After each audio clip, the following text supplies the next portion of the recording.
The Homosexuals, with CBS News correspondent Mike Wallace.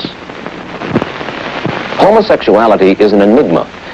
Even in this era of bold sexual mores, it remains a subject that people find disturbing, embarrassing, and the reluctance to discuss it.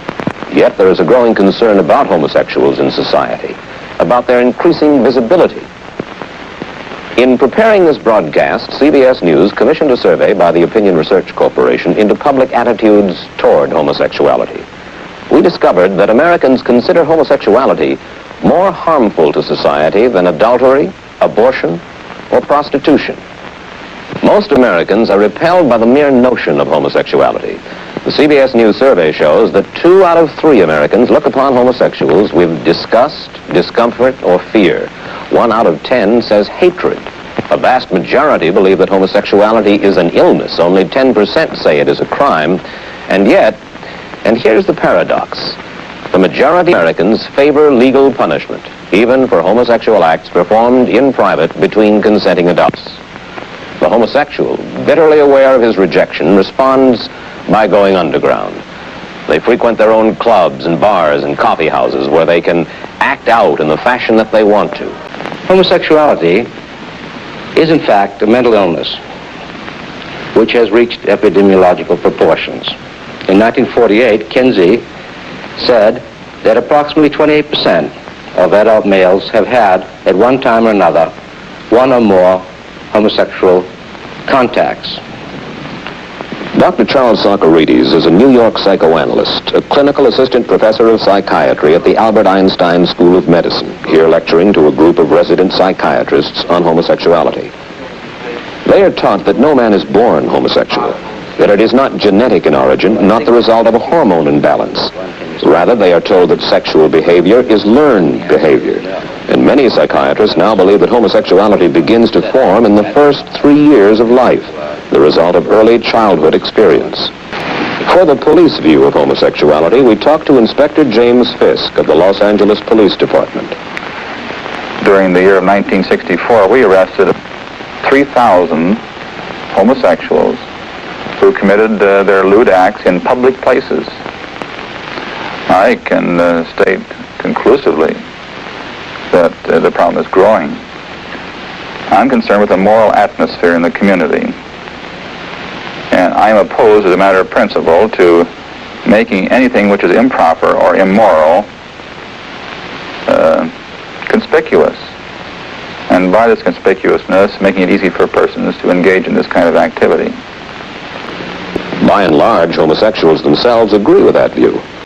In our view, the enforcement of laws which forbid public sexual behavior or overt demonstrations of affection and so on that lead to a sexual stimulus in public view, laws against that are appropriate and should be maintained.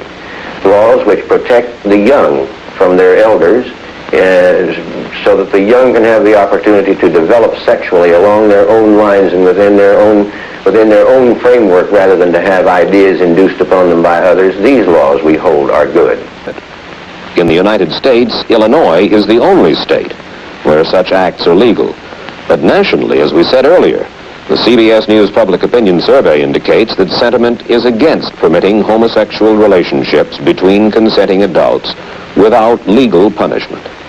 The severity of the punishment varies from state to state. Most people think that homosexuality is confined to major cities. It is not. In 1955, there were reports of a homosexual underworld in Boise, Idaho. Population at the time, 34,000. The people of Boise tried to stamp out homosexuality. They discovered it couldn't be done. In the learning process, everybody suffered. It began with this headline in the Idaho Daily Statesman. The next day, the paper ran an editorial entitled, "Crush the Monster, Crush Homosexuality." The year-long investigation that followed shook Boise to its foundations. Everyone was suspect. Men were afraid to be seen together.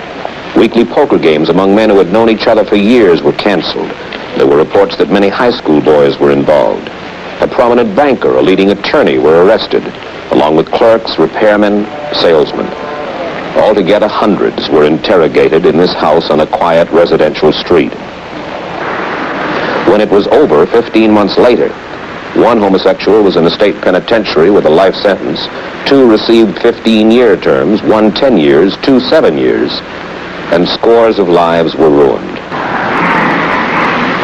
Homosexual groups around the country feel the same way, and they're willing to stand up and be counted on the issue. Nonetheless, even though we live in an age of protest and demonstrations, this picket line in front of Independence Hall in Philadelphia on July 4th was met with a degree of disbelief.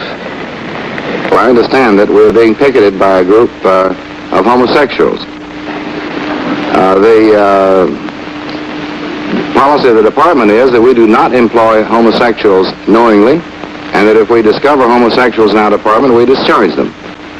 And that we have to exact standards of conduct which are far higher than the conduct of the general society in which we operate. This has to do with problems of blackmail and problems of personal instability and all sorts of things. Let's face it, homosexuality is a problem, and these people are really advocating that we don't solve the problem. They're advocating that we tolerate the problem. And I think these people are a fit subject for a mental health program. And homosexuality is just one of a number of such things, all tending towards the subversion, towards the final erosion of our traditional cultural values. We have a sexual ethic which is the joke of the world. We are laughed at in every country of the world for our attitudes towards sex. The United States is living out some mad Protestant 19th century dream of human behavior. Instead of saying, aren't we wicked because we have a high divorce rate, or aren't we wicked because men like to go to bed with men and women like to go to bed with women, why not begin by saying that our basic values are all wrong? The idea of marriage is obsolete in our society. Everybody knows it. There are natural monogamists. There are people who indeed enjoy one another's company. But can you imagine a man and a woman who are told that for 60 years they're going to have to live together and have sex only with one another? This is nonsense. Why not begin by accepting the fact what human beings really are, men and women, which is we are open. We have something that Andre Gide referred to as floating sensuality. We can be aroused by this, by that, not necessarily by men, not necessarily by women. So let us begin with the reality of human relations and not start talking about moral fiber, because we're not living out this mad 19th century dream of that everybody, we must go in Noah's Ark in twos, one male, one female, and for 60 years in one another's company. This is what's at fault. This is breaking down, and I think that the so-called the breaking of the moral fiber of the country these commentators speak of is one of the healthiest things that's begun to happen. The dilemma of the homosexual. By the law that is a criminal, shunned by employers, rejected by heterosexual society, a displaced person, an outsider.